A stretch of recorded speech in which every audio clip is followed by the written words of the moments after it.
Online retail company Amazon से mobile store वालों की नाराजगी बढ़ती जा रही है। मोबाइल बेचने वाले 1.5 लाख दुकानदारों की संस्था ने इस बारे में पीएम मोदी से गुहार लगाई है। All India mobile retailers association ने मोदी को लिखी चिट्ठी में कहा है कि वो अमेजॉन पर सख्त एक्शन ले। उनका कहना है कि हालिया एक रिपोर्ट से साफ है कि अमेजॉन भारत में सही तरीके से बिजनेस नहीं कर रही है। वो कुछ खास सेलर्स का फेवर कर रही है, जिससे भारतीय कंपनियों को भारी नुकसान हो रहा है। पीएम मोदी को लिखी चिट्ठी में रिटेलर्स एसोसिएशन ने समाचार एजेंसी रॉयटर्स की एक रिपोर्ट का हवाला दिया है।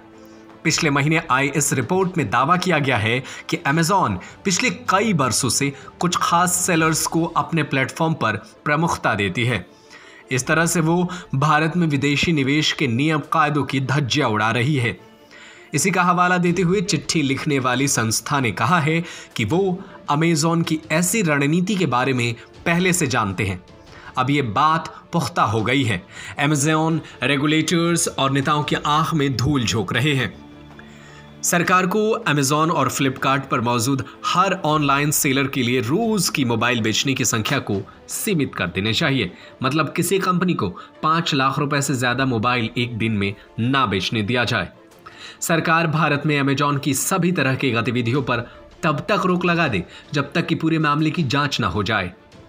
मोबाइल रिटेलर जिस रिपोर्ट का जिक्र कर रहे हैं वो रॉयटर्स 2012 से 2019 के बीच अमेजॉन के अधिकारियों के बीच हुए आधिकारिक कम्युनिकेशन के आधार पर तैयार की गई है। ये ईमेल, प्रेजेंटेशन और मीटिंग मिनट्स लीक हुए थे।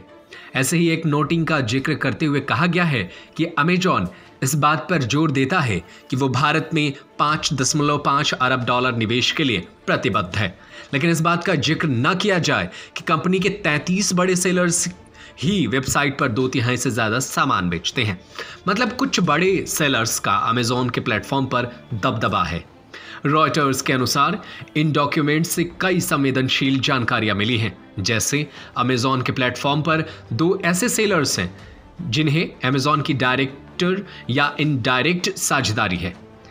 इन सेलर्स ने 2019 में कंपनी को तकरीबन 35% का राजस्व दिया। मतलब 2 ऐसी कंपनी है जिन्हें अमेजॉन खुद किसी न किसी तरह से चला रही है और इनके जरिए ही सबसे ज्यादा सामान बेच रही है।